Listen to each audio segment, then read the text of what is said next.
for a good 5-10 minutes on this one, is the talk of Longstaff to Leeds United. This has been the rumour mill the past day or so. Leeds United preparing a bid for the Geordie midfielder of around £15 million if they get promoted. Leeds are currently sitting top of the Championship and are eyeing up the Geordie to spearhead their campaign next year back in the Premiership. Now, we have talked a little bit on previous podcasts about Sean Longstaff, but now it's really relevant because, again, he was getting criticised after the Manchester City performance in his way out of his depth. Again, more people are saying, he's a passenger, he goes missing, he's a waste of his shirt. People were saying, I had people saying, he should be down to 10 men with Longstaff because he's that bad. Now that Leeds are looking at him, Leeds weighing up a £15 million bid for him, would you sell him? And again, get in the comments, keep our sell on this one. Would you get rid of Longstaff for $15 million? Well, we did speak about this in episode 7 last week, and I think this is kind of slap bang in the middle of our valuations. Like you said, you would sell him for 7. And forgot about that. Yeah, and I was a little bit more optimistic just because of he's in a really, really bad run of form, and it's actually came out since then that he's been having injections. He has been injured. That's true. So he has been playing through injuries. So I think when he's fit and healthy and in form, I think he is an invaluable player for Newcastle. I think he is just one of them players that just gets the job done. It's not pretty. It's very gritty. It's sometimes shitty. Sometimes he just gets the job done, and I think that kind of player is invaluable. Sometimes the ones that kind of go under the radar. Let's take a bit of that, isn't it? I like that. I enjoy that. Good Raymond. Yeah. So I kind of overly optimistically, and I'll hold my hands up to that and say I overly optimistically valued it around about 20 to 25. But 15... 25 for Longstaff, I'd be fucking plus. Yeah, I did agree with that as well. Actually, I was shooting for the stars a little bit there. So maybe it's 20. You said 7, I said 20. This is sort of... We're in the middle, yeah. Leeds have been watching. I think 15 is kind of realistic. And I think we're both agreed for squad depth. I wouldn't get rid of him because I think he is one of them players who can step in and knows Newcastle. Nobody knows Newcastle as well as Longstaff does. So I'd with a heavy heart sell him. But yeah, 15 million, that's probably a true valuation. And for FFP, would need to sell players. And if he is overvalued at 15 million, then you've got to take it, haven't you? I think so. I think 50 million is fair. I forgot I said 7. That's probably harsh. I might have been angry at the time.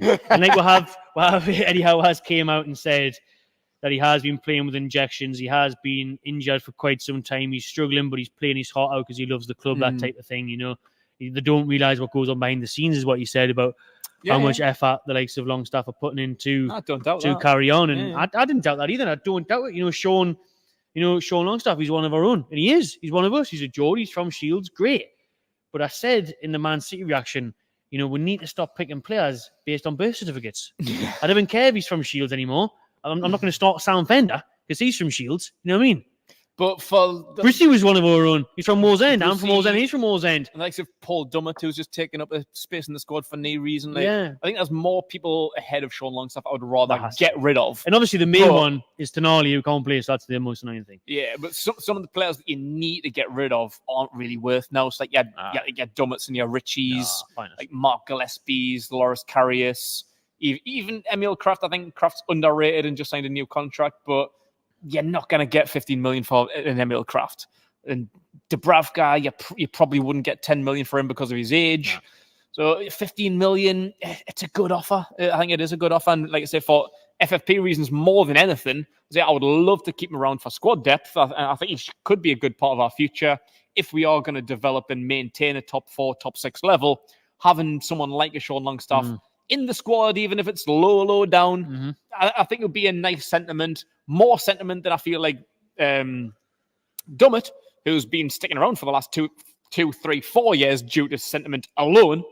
2 games a season. Yeah, so I'd rather keep Longstaff than Dummett, but no one else is going to be getting any more than 10 million value for them kind of at the bottom of the roster chart. Like even Murphy, I didn't really know what Murphy would be worth, but like I say, 15 million, it's not a bad offer. And it could go a long way in terms of FFP. Now, you're right in terms of squad depth for me, because if we do get Europa League or Conference League and we're playing Thursday night European football, then yes, a Longstaff, especially in the group stages, would be ideal for that. Do the because you think I do the nitty gritty shitty in the middle of Slovenia, right? Having shits in Slovenia on a Thursday night, me and him in budget hotels, hostels. But I tell you what, I would have. I'm arresting you on suspicion of murder. You do not have to say anything that may harm your defence. There, because then say if you were playing, I don't know, a Karabag, who actually are doing that, now beat Bayer Leverkusen. But if you're playing there, the first thing that sprung to mind, if you're playing them, or you're playing buddy FK Mulder or something on a Thursday night, right? And then you've got Man City on Saturday, you think, right, I tell you what, Joe Linton, Tonali, like, you're rested. Sean, get yourself in, son. And you do a job. And there you go. Yeah. That's his role. Absolutely. Know your damn role, as The Rock used to say. Even maybe it's Miley or something, Longstaff and Miley in the middle of the park. Exactly. Huh? So, fine. But at the same time, if Leeds come in with £15 million, then that's a good offer. I think that's a solid offer. You could even... Solid starting offer. Exactly. I was just about to say, you could even try and niggle a bit more. Yeah. Even if you said 15 rising to 20. 20 due to add-ons, appearances, something like that. You know, like that's a great deal for me. Yeah. Because again, if that's add-ons and like incentives and stuff that could make it rise above that, they say even if you try to haggle, say 16 with 4 million in add-ons, you've got to take that. You've got to take that, because again, let's be honest, when Tonali is back next year and Willock's back to fitness, then you know that the midfield, obviously, hopefully Bruno and that stay. We'll get into his future in a minute. Bruno, Julian, and Tonali. Or Willock, Bruno, Tonali, you know, Longstaff's not going to be starting. Miley will be ahead of him. Yeah, he will be. So he's not going to be starting. Yeah, he'll be on the bench. So if you can get 15 to 20 million for a bench player, then you take that. And he's obviously homegrown, so that helps financial fair play. Yeah. So that's what you kind of have to do. Look, if Man City didn't want to sell Cole Palmer to Chelsea because he was homegrown. Yeah, right. But that helped them really massively. Homegrown players. It helped them massively doing that. To have that quota. Newcastle don't have that problem. We've got loads of English players, English and British players. So we don't have that homegrown quota. Like we could qualify for, like Champions League, you need to have so many like homegrown players and stuff. And even in the Premier League, Man City have just invested a lot in foreign players. So they've had to have that like sort of British quota. But we've still got like your Dan Burns, Longstaff, Gordon, Miley, Anderson. Like we've got a ton of English players. Lascelles, Pope. Like we don't have that problem. No. I put it out on social media. It was a very strong majority was saying sell, because I did put keep sell on the tweet and on Instagram. You can check it out on the Magpie channel. I would say it was a good 80%, if not more, was saying sell at that price of 15 million to Leeds United. We've got the live comments now on YouTube. Aaron saying I'll drive Longstaff to Leeds myself.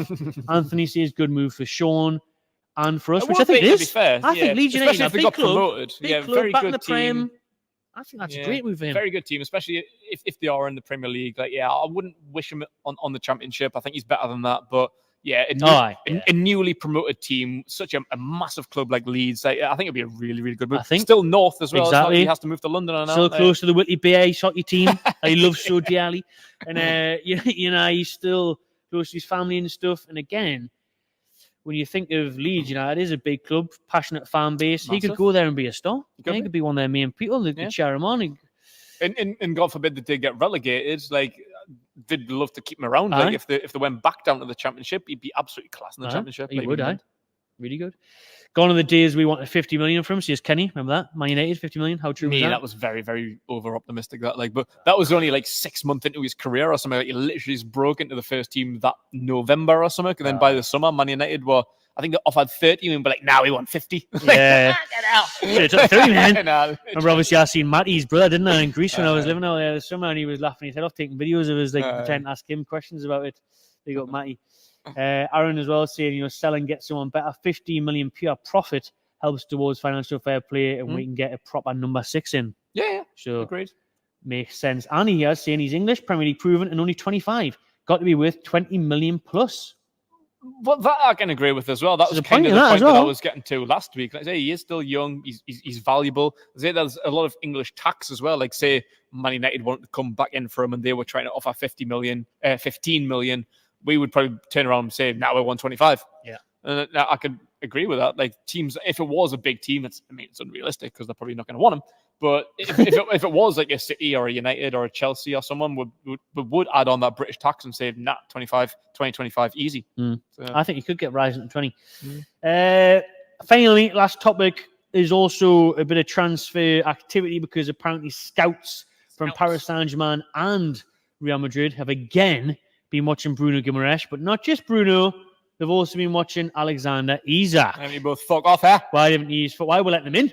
So I want to know. If that's St. James's, knock them back. Your name's not down, you're not getting in. Yeah, get away. You know on the list. You on the list, bro? Yeah, he's not on the guest list. I'm like, get him out. Chuck him clean out. We're not scouts watching Bruno and Isak. That's a bit worrying, isn't it? I mean, people were worried after Bruno's comments on the weekend, saying, oh, we need to fight for Europe and all that. And if we don't get Europe, will he leave? This is the best product that Huel have released in recent times. PSG and Real Madrid, two of Europe's biggest clubs. More so Real Madrid, right? Because I was having this conversation with someone the other day. Completely forgot who it was now. But I was saying to them, I don't really think I could... If we went to PSG, I'd Bruno, we're talking about here, both to be fair. Obviously, they're looking for an Mbappe replacement. There's talks of Isak or Rashford coming in for Mbappe at Paris Saint-Germain. But both of them, I can't understand either of them wanting to go to Paris Saint-Germain. Yes, it's a fancy city in Europe. It's the love the shop in Louis Vuitton and all that. But it's a dead league, dead league. Much more competitive, the Premier League. Much better fans, much better everything. Champions League, yes, they're still going to be there, but are they going to win it? Probably not. If it's a Real Madrid, it's a different story for me. Like, if someone comes in for them, then it's like, it's curtains, I reckon. Yeah, I agree. Obviously, yeah, with the PSG thing, it's just that, yeah, almost guaranteed shit. Like, yeah, pretty much guaranteed the league. Yeah, guaranteed Champions League football. They are still a massive European club, massive like fan base and players. Like they've got really, really good players because of that attraction, but also because of the Qatari ownership. They can give you wages.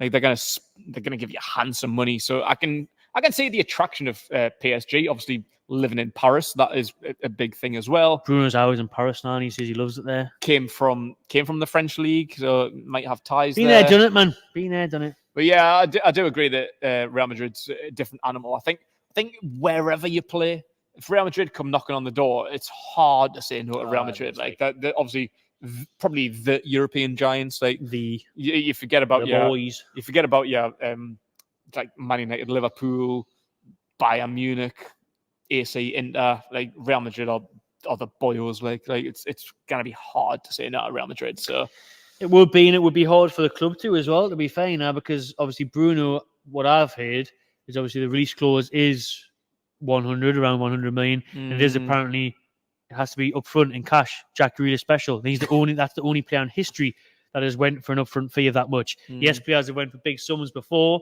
your 80s and 90 millions, but they've been spread out. Plans, Clonat. Aye, Clonat thing. But this one, flat out fee, bang, 100 million on the table. It's fair. I mean, sorry for the audio listeners, but But, I think it's fair because 100 million is a lot, and if you are going to get it in one big installment, like say, you can probably spread that cost over 2, 3, 4 years. So you maybe is only going to get 30 million up front. Like that doesn't really help Newcastle massively in FFP terms. I mean, it does, but 100 million we can spend 300 million right now, not in 3, 4, 5 years time. Like we want that money up front. But yeah, I think especially if we don't get Europe, then we're going to come across them problems. Like it's been said that we are going to need to sell for FFP. Darren Eales has came out and said we need to sell some of our big players. And if we don't get Europe next year, then we are probably going to have to look at that. I think Bruno probably is our most expensive player. Teams have been looking for him pretty much since we signed him. Yeah, Real Madrid's, Liverpool, City's, there's been £100 million rumours since then. So I could see Bruno going, but if you want Isak as well, you're going to have to cough up another triple figures. So if do you reckon Isak 100 mil? Well, we paid 60 odd and look at how we've done since. Exactly. And he's still so young. He's still only like 23 or something. Exactly. He's a bit more proven now because he's been banging them in double figures in the Premier League. So I wouldn't even start a conversation with anybody unless they're going to offer 3 figures. No. So if you sell Isak and Bruno for 200 million, that's about 500-600 million you can spend. And we can get a full 11 for that, can't we? And we're not in Europe. 5 or 6 big players. I think that's it's a strong possibility. It is. Like unfortunately, not going to want to hear it. Yeah, don't want to do it. It is going to be absolutely lifting. But like you said, with FFP, you can flip that and say we send them for 100 million. What was Isak, 64 or something like that? 64. We could go out and try and spend like 70 million on a replacement, and then a replacement for Bruno for 80 million, and still have money left over. Still have a good couple of 100 mil to buy 2, 3, 4. Yeah, build your squad around additions. them 2 sales. So I could see it happening. Unfortunately, yeah, it would be awful to see them leave, especially Bruno because he's passionate and he gets it, but Isak as well as a killer up front, isn't he? Clinical striker, one of the best for me in the league. But at the same time, at least you know that these owners will reinvest it and we will try and go again, like we've just said there, with a few more players. But obviously, we hope we can keep them. Yep. But in this world of a Real Madrid comes knocking at your door, and because of FFP, it'll be hard to keep a hold of him.